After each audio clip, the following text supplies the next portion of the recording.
ಆತ್ಮೀಯ ಸ್ಪರ್ಧಾ ಮಿತ್ರರೇ, ತಮ್ಮೆಲ್ಲರಿಗೂ ಕೂಡ ಕೆಸೆಟ್ 2026ರ ಮೊದಲನೇ ಅಧ್ಯಾಯ ಯೂನಿಟ್ 1 ಟೀಚಿಂಗ್ ಆಪ್ಟಿಟ್ಯೂಡಿಗೆ ಸಂಬಂಧಿಸಿದಂತೆ ಮೆಥಡ್ಸ್ ಆಫ್ ಟೀಚಿಂಗ್ ಅಂದರೆ ಬೋಧನಾ ಪದ್ಧತಿಗಳ ಬಗ್ಗೆ ಇವತ್ತು ನಾವು ತಿಳಿದುಕೊಳ್ಳೋಣ.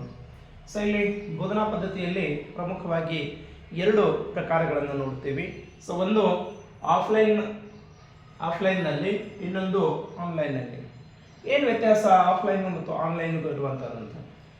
ಇಲ್ಲಿ ಆಫ್ಲೈನ್ನಲ್ಲಿ ಏನಾಗ್ತದೆ ಅಂತಂದರೆ, ನೀವು ಗಮನಿಸಬಹುದು ಏನಾಗ್ತಂದರೆ, ಆ ಒಂದು ನಿರ್ದಿಷ್ಟ ಸಮಯದಲ್ಲಿ, ನಿರ್ದಿಷ್ಟ ಸ್ಥಳದಲ್ಲಿ, ನಿರ್ದಿಷ್ಟವಾಗಿರುವಂತಹ ಪಠ್ಯಕ್ರಮವನ್ನು ಶಿಕ್ಷಕರು ನಿರ್ದಿಷ್ಟವಾಗಿರುವಂತಹ ವಿದ್ಯಾರ್ಥಿಗಳಿಗೆ ಬೋಧನೆ ಮಾಡುವುದನ್ನೇ ನಾವು ಆಫ್ಲೈನ್ನಲ್ಲಿ ಅಂದರೆ ನೈಜವಾಗಿ ಮುಖಾಮುಖಿಯಾಗಿ ಶಿಕ್ಷಕರು ಪಾಠ ಬೋಧನೆ ಮಾಡುವುದನ್ನು ನಾವು ಆಫ್ಲೈನ್ ಬೋಧನೆ ಅಂತ ಹೇಳಿ ಕೂಡ ಇಲ್ಲಿ ಕರಿತೀವಿ. ಅಂದ್ರೆ ಏನಾಗಿರ್ತದೆ, ಪ್ರತ್ಯಕ್ಷವಾಗಿ ವರ್ಗಕೋಣೆ ಇಲ್ಲಿ ಸಾಮಾನ್ಯವಾಗಿ ಇರ್ತೈತೆ. ಅಂದ್ರೆ ವರ್ಗಕೋಣೆಯಲ್ಲಿ ಶಿಕ್ಷಕರು ಪಠ್ಯಕ್ರಮವನ್ನು ವಿದ್ಯಾರ್ಥಿಗಳಿಗೆ ಬೋಧನೆ ಮಾಡ್ತಿರ್ತಾರೆ. ನಂತರ ಇಲ್ಲಿ ಮುಖಾಮುಖಿಯಾಗಿರುವಂತಹ ಬೋಧನೆ ಅಂದರೆ ವಿದ್ಯಾರ್ಥಿಗಳಿಗೆ ಮತ್ತು ಶಿಕ್ಷಕರು ಬೋಧನೆ ನಿರ್ದಿಷ್ಟವಾದಂತಹ ಪಠ್ಯಕ್ರಮವನ್ನು ತೆಗೆದುಕೊಂಡು ನೈಜವಾಗಿ ವಿದ್ಯಾರ್ಥಿಗಳಿಗೆ ತಿಳಿಯುವ ಹಾಗೆ ಏನಾಗ್ತಂದ್ರೆ ಬೋಧನೆ ಮಾಡ್ತಿರ್ತಾರೆ. ಹೀಗಾಗಿ ಫೇಸ್ ಟು ಫೇಸ್ ಅಂತ ಕರಿತೀವಿ. ಅಂದರೆ ಶಿಕ್ಷಕರ ಹಾವಭಾವಗಳಾಗಿರ್ಬೋದು, ಅವ್ರು ಹೇಳುವಂಥ ಶೈಲಿ ಆಗಿರ್ಬೋದು, ವಿದ್ಯಾರ್ಥಿಗಳ ವರ್ತನೆಗಳು ಕೂಡ ಏನಾಗ್ತಂದ್ರೆ ಇಲ್ಲಿ ಶಿಕ್ಷಕ ಮತ್ತು ವಿದ್ಯಾರ್ಥಿಗಳ ನಡುವೆ ಏನಾಗ್ತದೆ ಅನ್ಯೋನ್ಯತೆ ಇರ್ತೈತಿ. ಹೀಗಾಗಿ ಫೇಸ್ ಟು ಫೇಸ್ ಆಗಿರುವಂತಹ ಬೋಧನೆಯಲ್ಲಿ ಸಾಕು.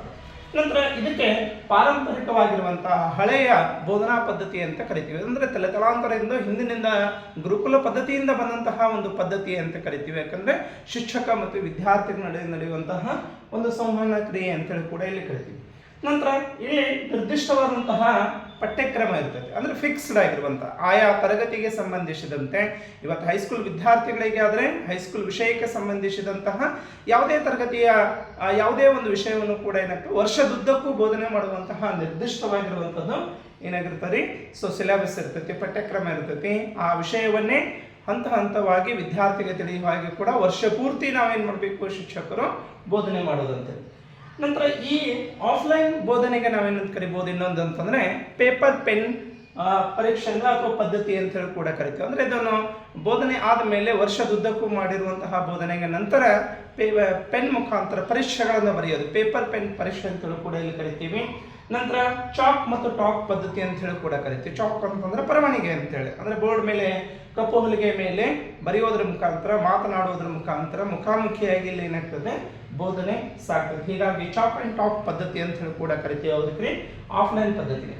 ನಂತರ ಇಲ್ಲಿ ನಿರ್ದಿಷ್ಟವಾದಂತಹ ಸ್ಥಳ ಮತ್ತು ಸಮಯ ಇದೆ ಅಂತ, ಹೌದು, ಫಿಕ್ಸ್ಡ್ ಆಗಿರುವಂತಹ ಒಂದು ಶಾಲೆ ಅಂತ ಕರೆದ್ರೆ ಅಥವಾ ಕಾಲೇಜ್ ಅಂತ ಕರೆದ್ರೆ ನಿರ್ದಿಷ್ಟವಾದಂತಹ ಸಮಯ, ನಿರ್ದಿಷ್ಟವಾದಂತಹ ಸ್ಥಳದಲ್ಲಿ ನಿರ್ದಿಷ್ಟವಾದಂತಹ ಪಠ್ಯಕ್ರಮಗಳ ಅನುಗುಣವಾಗಿ ಏನಾಗ್ತದೆ ಅಂದರೆ ಬೋಧನೆ ಸಾಗ್ತಿರ್ತದೆ. ನಂತರ ಇಲ್ಲಿ ಶಿಕ್ಷಕರೇ ಏನಾಗ್ತದೆ ಅಂದರೆ ವಿದ್ಯಾರ್ಥಿಗಳಿಗೆ ತಿಳಿಯದೇ ಇದ್ದರೆ, ಅಂದರೆ ಅವರು ಏನೇ ಡೌಟ್ಸ್ ಬಂದರೆ, ಸಂದೇಹಗಳು ಬಂದರೆ ಶಿಕ್ಷಕರು ಏನಾಗಬೇಕು ಅಂತಂದರೆ ಮತ್ತೆ ಪದೇ ಪದೇ ಅಂದರೆ ಹೇಳ್ತಾನೆ ಹೋಗಬೇಕು. ಅಂದರೆ ಒಂದು ಸಲ ತಿಳಿದಿಲ್ಲ ಅಂದರೆ ಎರಡು ಸಲ ತಿಳಿದಿಲ್ಲ ಅಂದರೆ 3 ಸಲ, ಹೀಗೆ ಪ್ರಯತ್ನಶೀಲರಾಗಿ ಏನಾಗಬೇಕು ಅಂದರೆ ವಿದ್ಯಾರ್ಥಿಗಳಿಗೆ ಜಾಣರಾಗ ಮಾಡುವಂಥ ಹಂತದಲ್ಲಿ ಶಿಕ್ಷಕರು ಹೆಚ್ಚು ಪ್ರಯತ್ನ ಪಡಬೇಕಾಗುತ್ತದೆ. ನಂತರ ಇಲ್ಲಿ ಇನ್ನೊಂದೇನು ಅಂತಂದರೆ ಭಾವನೆಗಳು ಬಹಳಷ್ಟು ಪ್ರಮುಖ ಆಗಿರ್ತವೆ. ಯಾಕಂದರೆ ಯಾವುದೋ ಒಂದು ಸಂದರ್ಭದಲ್ಲಿ ಶಿಕ್ಷಕರಿಗೆ ಏನೋ ಜ್ವರ ಬಂದಿದೆ ಅಥವಾ ಸರಿಯಾಗಿಲ್ವೋ ಏನೋ ಒಂದು ರೀತಿಯಾದಂಥ ಕಾರಣ ಇತ್ತು ಅಂದರೆ ಅದು ಎಕ್ಸ್ಪ್ರೆಷನ್ ರೂಪದಲ್ಲಿ, ಅಂದರೆ ವಿದ್ಯಾರ್ಥಿಗಳು ಕೇಳ್ತಾರೆ, ಸರ್ ಯಾಕೋ ಆರಾಮಿಲ್ಲೇನ್ರಿ, ಯಾಕೋ ಇದು ಆಗಿದೆ, ಇಲ್ಲಪ್ಪ ಸ್ವಲ್ಪ ತೊಂದರೆ ಅದ ಅಥವಾ ಏನೋ ಆಗಿದೆ ಅಂಥೇಳಿ ಹಿಂಗೆ ಹೇಳೋದ್ರ ಮುಖಾಂತರ ಏನಾಗ್ತಂದ್ರೆ ಇಲ್ಲಿ ಭಾವನೆಗಳ ವಿನಿಮಯ ಕೂಡ ಆಗ್ತದೆ. ಅಂದರೆ ಕೆಲವೊಂದು ವಿದ್ಯಾರ್ಥಿಗಳು ಯಾರು ಲಕ್ಷ್ಯ ಕೊಟ್ಟು ಕೇಳ್ತಾರೆ, ಯಾರು ಲಕ್ಷ್ಯ ಕೊಟ್ಟು ಕೇಳೋಂಗಿಲ್ಲ, ಯಾರು ಬರೆದುಕೊಳ್ತಿದ್ದಾರೆ, ಯಾರು ಬಂದಿಲ್ಲ, ಯಾರು ಹೋಗಿದ್ದಾರೆ. ಶಿಕ್ಷಕರು ಕೂಡ ವಿದ್ಯಾರ್ಥಿಯನ್ನು ಕೂಡ ಏನು ಮಾಡ್ಬೋದು ಅಂದರೆ ಅವರ ಭಾವನೆಗಳ ಜೊತೆಗೆ ತಿಳಿದುಕೊಳ್ಬೋದು. ಹಾಗೆ ವಿದ್ಯಾರ್ಥಿಗಳು ಕೂಡ ಏನಾಗ್ತಂದ್ರೆ ಶಿಕ್ಷಕರ ಭಾವನೆಗಳನ್ನು ಕುರಿತು ಇಲ್ಲಿ ಅರಿತುಕೊಳ್ಬೋದು. ಹೀಗಾಗಿ ಇದೊಂದು ಮುಖಾಮುಖಿಯಾಗಿರುವಂತಹ ಪ್ರತ್ಯಕ್ಷ ವರ್ಗಕೋಣೆಯಲ್ಲಿ ನಡೆಯುವಂತಹ ಪರಸ್ಪರ ವಿಚಾರ ವಿನಿಮಯಗಳು, ಭಾವನೆಗಳ ವಿನಿಮಯ ಆಗುವಂತಹ ಒಂದು ವರ್ಗಕೋಣೆಗೆ ನಾವೇನಂತೀವಿ ಅಂತ ಆಫ್ಲೈನ್ ಆಗಿರುವಂತಹ ಬೋಧನೆ. ಅಂದರೆ ಅಲ್ಲಿ ಯಾವುದೇ ರೀತಿಯಂಥ ಆನ್ಲೈನ್ ಇಲ್ಲ, ಮುಖಾಮುಖಿಯಾಗಿರುವಂಥದ್ದು. ಇನ್ನು ಇದಕ್ಕೆ ವಿರುದ್ಧವಾಗಿ ಅಂದರೆ ಇದರ ಪರ್ಯಾಯವಾಗಿರುವಂಥದ್ದು ಈಗ ಬಂದಿರುವಂಥದ್ದು ಯಾವುದು ಅಂದರೆ ಆನ್ಲೈನ್ ಬೋಧನೆ ಅಂತ ಕರಿತೀವಿ. ಆನ್ಲೈನ್ ಬೋಧನೆಯಲ್ಲಿ ಕೂಡ ಏನಾಗ್ತದೆ ಅಂದರೆ ವಿಶೇಷವಾಗಿ ಡಿಜಿಟಲ್ ಅಂತ ಕರಿತೀವಿ. ಈ ಡಿಜಿಟಲನ್ನೇ ನಾವು ಏನಂತ ಕರಿತೀವಿ ಅಂದರೆ ಈಗ ಇಂಟರ್ನೆಟ್ ಅಂತ ಹೇಳಿ ಕೂಡ ಕರಿತೀವಿ. ಅಂದರೆ ಬಹಳಷ್ಟು ಖ್ಯಾತಿಯನ್ನು ಹೊಂದಿದ್ದು ಅಂತಂದರೆ ಇವತ್ತಿನ ಇಂಟರ್ನೆಟ್ ಅಂತ ಹೇಳಿ ಕರಿತೀವಿ. ಅಂದರೆ ಇಂಟರ್ನೆಟ್ ಮುಖಾಂತರ ನಡೆಯುವಂತಹ ಒಂದು ಬೋಧನೆ ಅಂತ ಕರಿತೀವಿ. ಇದಕ್ಕೆ ಡಿಜಿಟಲ್ ವರ್ಚುವಲ್ ವರ್ಗಕೋಣೆ ಅಂತ ಕರಿತೀವಿ. ಯಾವ್ದ್ರಿ? ಡಿಜಿಟಲ್ ವರ್ಚುವಲ್ ವರ್ಗಕೋಣೆ ಅಂತ ಕರಿತೀವಿ. ಅಂದ್ರೆ ಆನ್ಲೈನ್ ಮುಖಾಂತರ ಏನಾಗ್ತದೆ, ಇಂಟರ್ನೆಟ್ ಮುಖಾಂತರ ವರ್ಗಕೋಣೆಯಲ್ಲಿ ಬೋರ್ಡ್ ಏನಾಗಿರುತ್ತೆ ಅಂದ್ರೆ ಡಿಜಿಟಲ್ ರೀತಿಯಾಗಿರುವಂತಹ ಬೋರ್ಡ್. ಅಂದ್ರೆ ಇಲ್ಲಿ ನಾವು ಆಫ್ಲೈನ್ ನಲ್ಲಿ ಏನಾಗಿತ್ತು ರೀ, ಕಪ್ಪು ಬ್ಲ್ಯಾಕ್ ಬೋರ್ಡ್ ಅಂತ ಹೇಳಿ ಕರಿತೀವಿ. ಆದ್ರೆ ಇಲ್ಲಿ ಡಿಜಿಟಲ್ ಆಗಿರುವಂತಹ ಬೋರ್ಡ್ ಅಂದ್ರೆ ವೈಟ್ ಬೋರ್ಡ್ ಆಗಿರ್ಬೋದು ಅಥವಾ ಇನ್ನಿತರ ಬೋರ್ಡ್ ಅನ್ನು ಸಾಮಾನ್ಯವಾಗಿರುತ್ತೆ. ನಂತರ ಇಲ್ಲಿ ವರ್ಚುವಲ್ ಪ್ಲಾಟ್ಫಾರ್ಮ್ ಅಂತ ಅಂದ್ರೆ ಬೇರೆ ಬೇರೆ ಹಂತದಲ್ಲಿ ಕೂಡ ಏನಾಗ್ತದೆ ಅಂದ್ರೆ ಆನ್ಲೈನ್ ಮುಖಾಂತರ ನಾವಿಲ್ಲಿ ಬೋಧನೆ ಮಾಡಬಹುದು. ಉದಾಹರಣೆಗಾಗಿ ತೆಗೆದುಕೊಂಡ್ರೆ ಸ್ವಯಂ ಅಂತ ಹೇಳಿ ಒಂದು ಆನ್ಲೈನ್ ಕೋರ್ಸ್ ಅಂತ ಹೇಳಿ ಕರಿತೀವಿ, ಆನ್ಲೈನ್ ಮುಖಾಂತರ ಮಾಡುವುದು. ಸ್ವಯಂ ಆಗಿರ್ಬೋದು, ಸ್ವಯಂ ಪ್ರಭಾ ಆಗಿರ್ಬೋದು, ಮೂಕ್ ಆಗಿರ್ಬೋದು, ದೀಕ್ಷಾ ಅಂತ ಆಗಿರ್ಬೋದು, ನಂತರ EPG ಪಾಠಶಾಲಾ ಅಂತ ಆಗಿರ್ಬೋದು, ವಿಡಿಯೋ ಕಾನ್ಫರೆನ್ಸಿಂಗ್ ಆಗಿರ್ಬೋದು, ಗೂಗಲ್ ಮೀಟ್ ಅಂತ ಆಗಿರ್ಬೋದು, ಜೂಮ್ ಆಗಿರ್ಬೋದು, ವೆಬಿನಾರ್ ಆಗಿರ್ಬೋದು, ಯೂಟ್ಯೂಬ್ ಕ್ಲಾಸಸ್ ಆಗಿರ್ಬೋದು, ಸೋಷಿಯಲ್ ಮೀಡಿಯಾ ಮುಖಾಂತರ ಯಾವುದೇ ರೀತಿಯಾದಂತಹ ನೀವು ಬೋಧನೆ ಮಾಡಿದ್ರೆ ಅದು ಯಾವುದೇ ವಿಷಯ ಆಗಿರ್ಬೋದು, ಇಲ್ಲಿ ಆನ್ಲೈನ್ನಲ್ಲಿ ಮಾಡುವಂತಹ ಬೋಧನೆ ವಿದ್ಯಾರ್ಥಿಗಳು ನಮ್ಮ ಪಾಠವನ್ನು ನೇರವಾಗಿ ನೋಡ್ತಾರೆ ಅಂತ ಹೇಳೋಕ್ಕಾಗಲ್ಲ. ಅವರು ಯಾವುದೇ ಒಂದು ಸಂದರ್ಭದಲ್ಲಿ ಕುಳಿತುಕೊಂಡು ನೋಡ್ಬೋದು, ಮಲಗಿಕೊಂಡು ನೋಡ್ಬೋದು, ತಿರುಗಾಡ್ಕೊಂಡು ನೋಡ್ಬೋದು, ಅಥವಾ ಯಾವುದೋ ಒಂದು ಸಂದರ್ಭದಲ್ಲಿ ತಮಗೆ ಬೇಕಾಗಿರುವಂಥ ಸಮಯದಲ್ಲಿ ತಮಗೆ ಬೇಕಾಗಿರುವಂಥ ವಿಷಯವನ್ನು ಕೂಡ ಏನು ಮಾಡ್ಬೋದು, ವಿದ್ಯಾರ್ಥಿಗಳು ಇಲ್ಲಿ ಅರಿತುಕೊಳ್ಳೋದಕ್ಕೆ ಸಾಧ್ಯತೆ ಇದೆ. ಅಂದರೆ ಇಲ್ಲಿ ಶಿಕ್ಷಕರ ಮತ್ತು ವಿದ್ಯಾರ್ಥಿಗಳ ಮುಖಾಮುಖಿ ಇರೋದಿಲ್ಲ ಅಂತ ಹೇಳಿ. ಯಾವುದ್ರಲ್ಲಿ ಆನ್ಲೈನ್ನಲ್ಲಿ ಹೇಗೆ ಇಲ್ಲಿ ವರ್ಗಕೋಣೆ ಪ್ರತ್ಯೇಕವಾದಂಥ ವರ್ಗಕೋಣೆ ಪ್ರತ್ಯಕ್ಷ ಇರ್ತೈತಿ, ಹಾಗೆ ಇಲ್ಲಿ ಪ್ರತ್ಯಕ್ಷವಾಗಿರುವಂಥ ಯಾವುದೇ ವರ್ಗಕೋಣೆ ಇರೋಂಗಿಲ್ಲ.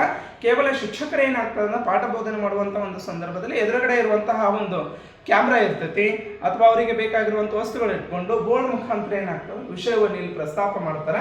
ಬಟ್ ವಿದ್ಯಾರ್ಥಿಗಳು ನನ್ನನ್ನು ಅನುಸರಿಸ್ತಾ ಇದ್ದಾರೆ, ನನ್ನನ್ನು ಫಾಲೋ ಮಾಡ್ತಿದ್ದಾರೆ, ನಾನು ಹೇಳಿದ್ದನ್ನು ಎಲ್ಲವನ್ನು ಬರೆದುಕೊಳ್ತಿದ್ದಾರೆ ಮಾಡ್ತಾರೆ ಅಂಥೇಳಿ. ಇಲ್ಲಿ ನಮಗೆ ಶಿಕ್ಷಕರಾದವರಿಗೆ ಯಾವುದೇ ರೀತಿಯಾದಂತಹ ಗೊತ್ತಾಗಂಗಿಲ್ಲ. ಆದರೆ ಕ್ಲಾಸ್ ಮುಖಾಂತರ ಹೇಳ್ತೀವಿ, ಇದರ ಮುಖಾಂತರ ಇಲ್ಲಿ ಆನ್ಲೈನ್ ಮುಖಾಂತರ ಮಾಡಬಹುದು ಅಂತ. ನಂತರ ಇಲ್ಲಿ ನಾನು ಈಗ ಕ್ಲಾಸ್ ರೂಮ್ ನಿಮಗೆ ವಿಷಯವನ್ನು ಬೋಧನೆ ಮಾಡ್ತಾ ಇದ್ದೇನೆ, ವಿಷಯವನ್ನು ತಿಳಿಸ್ತಾ ಇದ್ದೇನೆ, ಅರ್ಥೈಸ್ತಾ ಇದ್ದೇನೆ. ಯಾವುದ್ರ ಮುಖಾಂತರ? ಯೂಟ್ಯೂಬ್ ಮುಖಾಂತರ ನಾನು ಕಲಿಸ್ತಾ ಇದ್ದೇನೆ. ನೀವು ಯಾವಾಗ ಬೇಕಾದರೂ, ಹೇಗೆ ಬೇಕಾದರೂ, ಎಲ್ಲಿ ಬೇಕಾದರೂ, ಎಷ್ಟು ಬಾರಿ ಬೇಕಾದರೂ ಕೂಡ ಏನೇನಾಗ್ತಂದ್ರೆ ನನ್ನ ಯೂಟ್ಯೂಬ್ ಕ್ಲಾಸ್ಗಳನ್ನು ನೀವೇನು ಮಾಡ್ಬೋದು, ನೋಡಬಹುದು. ಅಂದರೆ ನಿಮ್ಗೆ ಬೇಕಾಗಿರುವಂಥ ಸಂದರ್ಭವನ್ನು ಉಪಯೋಗ ಮಾಡಿಕೊಂಡು ನೀವು ಬರೆದುಕೊಳ್ಳಬಹುದು, ಬರೆದುಕೊಳ್ಳದೇನೆ ಇರಬಹುದು. ಬಟ್ ಇಲ್ಲಿ ಆಫ್ಲೈನ್ ಕ್ಲಾಸ್ನಲ್ಲಿ ಏನಾಗ್ತಂದ್ರೆ ಶಿಕ್ಷಕರು ಹೇಳುವಂತಹ ವಿಷಯವನ್ನು ಕೂಡ ಏನಾಗ್ತತಿ ವಿದ್ಯಾರ್ಥಿಗಳು ಬರೆದುಕೊಳ್ಬೇಕಾಗ್ತತಿ, ಬರೆದುಕೊಳ್ತಾ ಇದ್ದಾರೆಲ್ಲೋ ನೋಡಬೇಕಾಗುತ್ತೆ, ಚೆಕ್ ಮಾಡಬೇಕಾಗುತ್ತೆ, ನಾವು ಸಹಿ ಮಾಡಬೇಕಾಗುತ್ತೆ. ಬಟ್ ಇಲ್ಲಿ ಯಾವುದೇ ರೀತಿಯಾದಂತಹ ಕಾರ್ಯ ನಡೆಯೋದಿಲ್ಲ ಅಂತೇಳಿ. ಇನ್ನು ಕೆಲವೊಂದು ಆಧುನಿಕ ನಿಯಮಗಳು, ಮಾಡರ್ನೈಸೇಷನ್ ಕೆಲವೊಂದು ರೂಲ್ಸ್ ರೆಗ್ಯುಲೇಷನ್ಗಳು ಕೂಡ ಏನಾಗ್ತದೆ ಅಂದರೆ ಇದರಲ್ಲಿ ಡಿಜಿಟಲ್ ಬೋರ್ಡ್ ಆಗಿರ್ಬೋದು, ಡಿಜಿಟಲ್ ರೀತಿಯಲ್ಲಿ ಹೊಸ ಆಧುನಿಕತೆಗೆ ತಕ್ಕಂತೆ ಯಾವುದೇ ಹೊಸ ಪ್ರಯೋಗವನ್ನು ಕೂಡ ಏನಾಗ್ಬೋದು ಅಂದರೆ ಸಹಿ ಮಾಡ್ಬೋದು. ನಂತರ ಇಲ್ಲಿ ಸಡಿಲವಾದಂತಹ ನಿಯಮಗಳು ಅಂತ ಕರಿತೀವಿ, ಅಂದ್ರೆ ಅಷ್ಟು ಫ್ಲೆಕ್ಸಿಬಲ್ ಆಗಿರುವಂತಹ ನಿಯಮಗಳು ಅಂತ ಕರಿತೀವಿ. ಅಂದ್ರೆ ಬಹಳಷ್ಟು ಸರಳ ಇರ್ತವೆ. ಅಂದ್ರೆ ಇಲ್ಲಿ ಆ ವಿದ್ಯಾರ್ಥಿಗಳು ನೋಡ್ಬೋದು, ಆಲೋಚನೆ ಮಾಡ್ಬೋದು, ನನ್ನ ಪಾಠ ಇಷ್ಟ ಆಯಿತು ಅಂದ್ರೆ ಮುಂದುವರಿಬಹುದು, ಇಷ್ಟ ಆಗದೆ ಇದ್ರೂ ಕೂಡ ಸ್ಕಿಪ್ ಮಾಡಿ ಬೇರೆಯವರು ಕೂಡ ವಿಡಿಯೋಗಳನ್ನು ನೋಡಬಹುದು. ಇದು ನಂದೇ ಯಾಕೆ ನೋಡಿಲ್ಲ ಅಂತ ಹೇಳಿ ನಾನು ಅನ್ನುವಂಗೂ ಇಲ್ಲ, ಕೇಳೋದಕ್ಕೂ ಬರಲ್ಲ. ಯಾಕಂದ್ರೆ ಇದು ಆನ್ಲೈನ್ ಮುಖಾಂತರ ಇರೋದ್ರಿಂದ ಯಾವುದೇ ರೀತಿಯಾದಂತಹ ಇಲ್ಲಿ ನಿಯಮಗಳು ಕಡ್ಡಾಯವಾಗಿರಂಗಿಲ್ಲ, ಅಂದ್ರೆ ಅವರ ಇಚ್ಛೆಯ ಪ್ರಕಾರ ಇರ್ತವೆ. ನಂತರ ಇಲ್ಲಿ ಒಂದು ಎಕ್ಸಾಮ್ ಏನು ಅಂತಂದ್ರೆ ಆಫ್ಲೈನ್ನಲ್ಲಿ ನಾವೆಲ್ಲರೂ ಕೂಡ ಏನು ಮಾಡ್ತೀವಿ, ವಾರ್ಷಿಕ ಎಕ್ಸಾಮ್ಗಳಾಗಿರ್ಬೋದು, ಅರ್ಧ ವಾರ್ಷಿಕ ಎಕ್ಸಾಮ್ಗಳಾಗಿರ್ಬೋದು. ಇಲ್ಲಿ ಪೆನ್ನು ಪೇಪರ್ ಮುಖಾಂತರ ಏನು ಮಾಡ್ತೀವಿ ಅಂದ್ರೆ ಪರೀಕ್ಷೆಗಳನ್ನು ತೆಗೆದುಕೊಳ್ತೀವಿ. ಬಟ್ ಇಲ್ಲಿ ಆನ್ಲೈನ್ ಮುಖಾಂತರವೂ ಕೂಡ ನಾವೇನಾಗ್ತೀವಿ ಅಂದ್ರೆ ಎಕ್ಸಾಮ್, ಅವನು ಎಲ್ಲೋ ವಿದ್ಯಾರ್ಥಿ ಎಲ್ಲೋ ಇರ್ತಾನೆ, ಯಾವುದೋ ಒಂದು ಮೂಲೆಯಲ್ಲಿ ಎದ್ದಿರ್ತಾನೆ, ನಾವೆಲ್ಲೋ ಒಂದು ಕಡೆ ಎದ್ದಿರ್ತೀವಿ.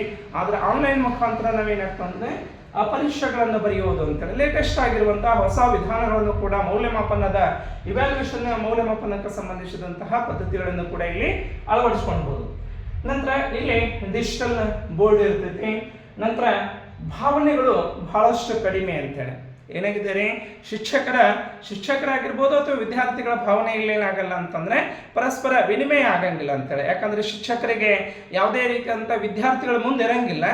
ವಿದ್ಯಾರ್ಥಿಗಳ ಭಾವನೆ ಆಗಿರ್ಬೋದು, ಶಿಕ್ಷಕರ ಭಾವನೆಗಳ ಪರಸ್ಪರ ವಿನಿಮಯ ಆಗದೇ ಇರುವುದರಿಂದ ಇಲ್ಲಿ ಕಡಿಮೆ ರೀತಿಯಾದಂತಹ ಭಾವನೆಗಳನ್ನು ಕೂಡ ಏನಾಗ್ತತಿ ಹೊಂದಿರ್ತದಂತೇಳಿ. ನಂತರ ಇನ್ನ ಏನು ಅಂತಂದ್ರೆ ಎಲ್ಲಾ ಕಡೆಗೂ ಅಂತೇಳಿ ಆನ್ಲೈನ್ ಕೋರ್ಸ್ಗಳನ್ನು ಎಲ್ಲ ಕಡೆಗೂ ಎಲ್ಲಿ ಬೇಕಾದರೂ, ಹೇಗೆ ಬೇಕಾದರೂ, ಎಷ್ಟು ಬಾರಿ ಬೇಕಾದರೂ ಕೂಡ ಇದನ್ನು ಉಪಯೋಗ ಮಾಡಿಕೊಳ್ಳೋದಕ್ಕೆ ಸಾಧ್ಯತೆ ಇದೆ. ಹೀಗಾಗಿ ಎಲ್ಲ ಕಡೆಯೂ ಇದನ್ನು ಉಪಯೋಗ ಮಾಡಬಹುದು. ಬಟ್ ಇಲ್ಲಿ ವರ್ಗಕೋಣೆಯಲ್ಲಿ ಮಾತ್ರ ನಾವು ವಿಷಯ ಓದನೆಯನ್ನು ಮಾತ್ರ ಮಾಡ್ತೀವಿ. ಬಟ್ ಇದು ಆನ್ಲೈನ್ ಮುಖಾಂತರ ಎಲ್ಲಿ ಬೇಕಾದರೂ ಕುಂತ್ಕೊಂಡು, ಅಂದ್ರೆ ಮನೆಯಲ್ಲಾಗಿರ್ಬೋದು ಹೊರಗಡೆ ಎಲ್ಲೋ ಒಂದು ಕಡೆ ಹೋದಂಥ ಸಂದರ್ಭದಲ್ಲಿ ನಾನು ಆನ್ಲೈನ್ ಬಂದು ಪಾಠ ಮಾಡ್ತೀನಿ ಅಂತಂದ್ರೂ ಕೂಡ ಇಲ್ಲಿ ಕೇಳ್ಬೋದು. ಇಲ್ಲಿ ಇನ್ನೊಂದು ವಿಶೇಷತೆ ಏನು ಅಂತಂದರೆ ಕಡಿಮೆ ಹಣ, ಸಮಯ ಮತ್ತು ಪ್ರಯತ್ನ ಇಲ್ಲಿ ಸಾಧ್ಯ ಆಗ್ತೈತಿ. ಹೀಗಾಗಿ ಇದಕ್ಕೆ ಒಂದು ಅಂಶವನ್ನು ನಾವು ಗಮನಿಸಬಹುದು. ಮೊದಲಿಗೆ ಆನ್ಲೈನ್ಗೆ ಸಂಬಂಧಿಸಿದಂಥ ಪ್ರಾರಂಭ ಮಾಡಿದವರು ಅಂತ ಹೇಳಿ ವಿಷಯ ಗೊತ್ತಾದಾಗ 1954ರಲ್ಲಿ ಏನಾಗ್ತಂದ್ರೆ BF ಸ್ಕಿನ್ನರ್ ಅವರು ಹಾರ್ವರ್ಡ್ ವಿಶ್ವವಿದ್ಯಾಲಯ ಪ್ರಾರಂಭಿಸಿದರು ಅಂತ ಹೇಳಿ ಏನಾಗ್ತೈತಿ ಗೊತ್ತಾಗ್ತೈತಿ. ನಂತರ 1984ರಲ್ಲಿ ಟೊರೆಂಟೊ ಕೆನಡಾದಲ್ಲಿ ಏನಾಗ್ತಂದ್ರೆ ಆನ್ಲೈನ್ ಕೋರ್ಸ್ಗಳು ಪ್ರಾರಂಭ ಆದವು ಅಂತ ಹೇಳಿ ಏನಾಗ್ತೈತಿ ಗೊತ್ತಾಗುತ್ತೆ. ಹಾಗೆ ನಮ್ಮ ಭಾರತದಲ್ಲಿ ಏನಾಗ್ತಂದ್ರೆ 2004ರ ನಂತರ ಆನ್ಲೈನ್ ಕೋರ್ಸ್ಗಳು, ಆನ್ಲೈನ್ ಶಿಕ್ಷಣ ಏನಾಯ್ತು ಅಂತಂದ್ರೆ ಜಾರಿಗೆ ಬಂತು ಅಂತೇಳಿ. ಅದರಲ್ಲಿ ವಿಶೇಷವಾಗಿ ರಾಮಾರೆಡ್ಡಿ ಅಂತೇಳಿ ಒಬ್ಬ ವ್ಯಕ್ತಿಯನ್ನು ಏನು ಕರಿತೀವಿ ಅಂತಂದ್ರೆ ಅವನ ಹೊಸದಾಗಿರುವಂತಹ ಅಂದ್ರೆ ಆನ್ಲೈನ್ ಟೀಚಿಂಗ್ಗೆ ಸಂಬಂಧಿಸಿದಂತಹ ಪ್ರಯೋಗ ಮಾಡಿದವರು ಅಂತೇಳಿ ಕರಿತೀವಿ. ಈ ವ್ಯಕ್ತಿಯನ್ನು ರಾಮಾರೆಡ್ಡಿ ಅಂತೇಳಿ ಹೆಸರು ನೆನಪಿಡಿರಿ. ಸೊ ಈಗ ಇದಕ್ಕೆ ಸಂಬಂಧಿಸಿದಂತಹ ಅಂದ್ರೆ ಈ ಅಂಶದಲ್ಲಿ ಆಫ್ಲೈನ್ ಮತ್ತು ಆನ್ಲೈನ್ಗೆ ಸಂಬಂಧಿಸಿದಂಥ ಯಾವುದಾದ್ರೂ ಒಂದು ಅಥವಾ ಎರಡು ಪ್ರಶ್ನೆಗಳು ಇಲ್ಲಿ ಬರೋದಕ್ಕೆ ಸಾಧ್ಯತೆ ಇದೆ. ಹೀಗಾಗಿ ಇದನ್ನು ನಾವು ಗಮನಿಸಬೇಕು. ನಂತರ ಮುಂದಿನ ಇದರಲ್ಲಿ ಏನಾಗ್ತಂದ್ರೆ ಪ್ರತ್ಯೇಕವಾಗಿ ಅಂದ್ರೆ ಸ್ವಯಂ ಆಗಿರ್ಬೋದು, ಸ್ವಯಂ ಪ್ರಭಾ ಆಗಿರ್ಬೋದು, ಮೂಕ್ ಆಗಿರ್ಬೋದು, ಪಾಠಶಾಲಾ ಆಗಿರ್ಬೋದು, ಇದಕ್ಕೆ ಸಂಬಂಧಿಸಿದಂತಹ ಇರುವಂಥ ವಿಷಯ ಎಂದು ಪ್ರಾರಂಭ ಆಯಿತು, ಏನು ಕೋರ್ಸ್ಗಳಿದಾವೆ, ಏನಿದಾವೆ ಅಂತ ಹೇಳಿ ನೋಡೋಣ. ಸೊ ಮುಂದಿನ ವಿಡಿಯೋದಲ್ಲಿ ಕೂಡ ನೋಡೋಣ. ಈ ವಿಡಿಯೋ ನಿಮಗೆ ಇಷ್ಟ ಆದರೆ ಲೈಕ್ ಮಾಡಿ, ಶೇರ್ ಮಾಡಿ ಹಾಗೂ ಕಮೆಂಟ್ ಮಾಡೋದ್ರ ಮುಖಾಂತರ ಸಬ್ಸ್ಕ್ರೈಬ್ ಮಾಡಿ ಅಂತ ಹೇಳಿ ಕೇಳ್ಕೊತೀನಿ. ಧನ್ಯವಾದಗಳು.